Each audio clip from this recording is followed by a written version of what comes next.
सोचिए, 30 लाख से ज्यादा पन्ने, हजारों तस्वीरें, सैकड़ों वीडियो और इन सब के बीच दुनिया के कुछ सबसे शक्तिशाली लोगों के नाम। ये सिर्फ एक स्कैंडल नहीं है, बल्कि ये तो कह सकते हैं कि सत्ता और प्रभाव का एक एक्सरे है। ये हैं एप्स्टीन फाइल्स। तो हुआ ये है कि हाल ही में जेफरी एप्स्टीन से जुड़े 30 लाख से ज्यादा पन्नों के डॉक्यूमेंट्स पब्लिक कर दिए गए हैं। और ये कोई छोटी मोटी बात नहीं है, ये अब तक की सबसे बड़ी रिलीज में से एक है, जिसमें दुनिया के सबसे अमीर और सबसे पावरफुल लोगों के न जाने कितने ही गहरे राज दफन हैं। तो सवाल ये है कि भाई ये सब अचानक अब क्यों बाहर आ रहा है? वजह है एक कानून, एप्स्टीन फाइल्स ट्रांसपेरेंसी एक्ट।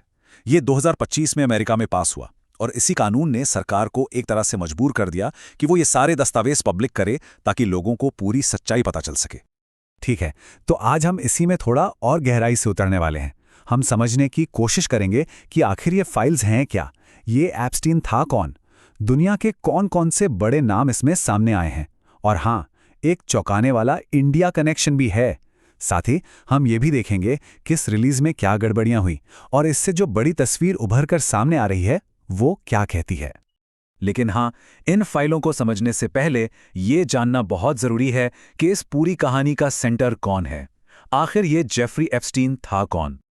तो देखिए, जेफरी एप्स्टीन कहने को तो एक बहुत अमीर अमेरिकी फाइनेंसर था। उसकी पहचान ही उसके पावरफुल दोस्तों के नेटवर्क से थी। लेकिन इस पूरी चमक दमक के पीछे एक बहुत ही भयानक अंधेरी सच्चाई छिपी हुई थी। वो नाबालिगों की तस्करी में शामिल एक सजायाफ्ता अपराधी था। फिर 2019 में जब उस पर मुकदमा चल रहा था, जेल में ही उसकी मौत हो गई। काफी संदिग्ध हालात थे। हालांकि ऑफिशियली इसे आत्महत्या ही बताया गया। और ये बात सिर्फ कहने के लिए नहीं है। आप देखिए, एक ऑफिशियल साइकियाट्रिक इवैल्यूएशन में भी यही बात कही गई कि उसकी पूरी की पूरी पहचान ही उसके पैसे, उसकी ताकत और हाई प्रोफाइल लोगों से उसके कनेक्शंस पे टिकी थी, और यही कनेक्शन उसके अपराधों की असली बुनियाद थे। तो अब बात करते हैं उस हिस्से की जिसने पूरी दुनिया में सचमुच हड़कंप मचा दिया है। इन फाइलों में जो नाम सामने आए हैं ना, वो दुनिया के सबसे पावरफुल लोगों में से हैं। इससे पता चलता है कि एप्स्टीन का नेटवर्क असल में कितना बड़ा और कितना गहरा था। मतलब कौन नहीं है इस लिस्ट में? अमेरिका के पूर्व राष्ट्रपतियों से लेकर ब्रिटिश राज परिवार के सदस्य, हॉलीवुड स्टार्स और दुनिया के सबसे बड़े टेक बिलियनियर्स तक का जिक्र है। ये लिस्ट अपने आप में बताती है कि उसका असर कहां-कहां तक फैला हुआ था। जैसे एक उदाहरण देखिए, 2012 का एक ईमेल है जिसमें tech billionaire Elon Musk Epstein से पूछ रहे हैं कि तुम्हारे आइलैंड पर सबसे वाइल्ड पार्टी कब होगी। या फिर एक और ईमेल देखिए जो और भी हैरान करने वाला है। ब्रिटिश रॉयल फैमिली की सदस्य डचेस ऑफ यॉर्क सारा फर्ग्यूसन, वो एप्स्टीन को लिख रही हैं, बस मुझसे शादी कर लो। मतलब रिश्तों की गहराई का अंदाजा लगाया जा सकता है। इन फाइलों में प्रिंस एंड्रू से जुड़ी एक तस्वीर का भी जिक्र है, जिसमें वो एक महिला के ऊपर अजीब हालत में बताए गए हैं। ये जिक्र ही उनके और एप्स्टीन के रिश्ते की असलियत पर बहुत गंभीर सवाल खड़े करता है। और ये सिर्फ नामों की लिस्ट नहीं है, इसके असल दुनिया में नतीजे भी देखने को मिले हैं। इन्हीं खुलासों के बाद सोचिए, स्लोवाकिया के नेशनल सिक्योरिटी एडवाइजर को इस्तीफा देना पड़ा और अमेरिका में ब्रिटेन के एम्बेसडर को नौकरी से निकाल दिया गया। लेकिन इन सब ग्लोबल नामों के बीच फाइल्स में एक ऐसा कनेक्शन भी सामने आया है जिसने भारत में एक बड़ा पॉलिटिकल तूफान खड़ा कर दिया है। डॉक्यूमेंट से ये पता चला है कि एप्स्टीन भारत के जाने माने बिलियनियर अनिल अंबानी के साथ बातचीत कर रहा था, और उनकी ये बातचीत प्रधानमंत्री नरेंद्र मोदी की 2017 की बहुत ही महत्वपूर्ण इजरायल विजिट को लेकर थी। और ये बात इस ईमेल से एकदम साफ हो जाती है। जुलाई 2017 के इस ईमेल में एप्स्टीन दावा कर रहा है कि भारत के प्रधानमंत्री ने उसकी सलाह मानी और अमेरिकी राष्ट्रपति के फायदे के लिए इजरायल में वैसा ही किया जैसा उसने कहा था, और ये काम कर गया।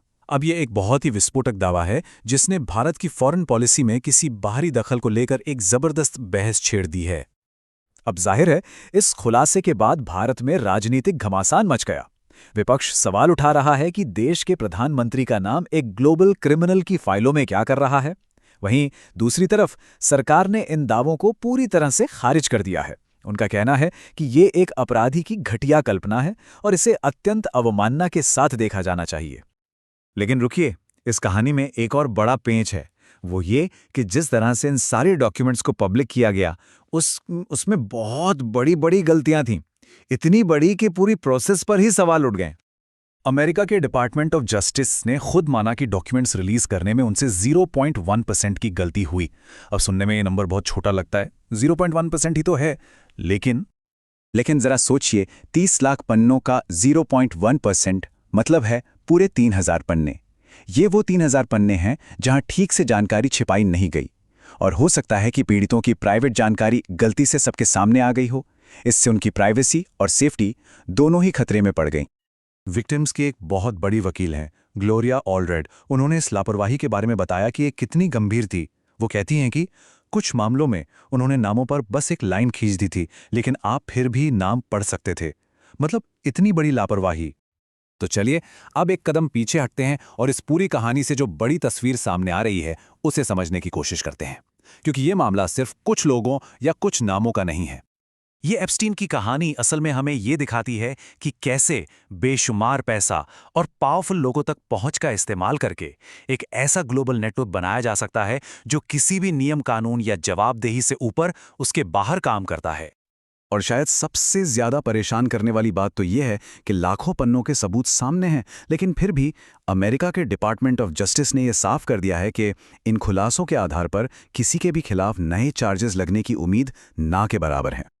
तो ये सब हमें एक बहुत ही मुश्किल सवाल के साथ छोड़ जाता है कि जब पावरफुल लोग इस तरह बेनकाब होते हैं लेकिन उन पर कोई कानूनी कार्रवाई नहीं होती, तो फिर न्याय असल में दिखता कैसा है, उसका मतलब क्या रह जाता है?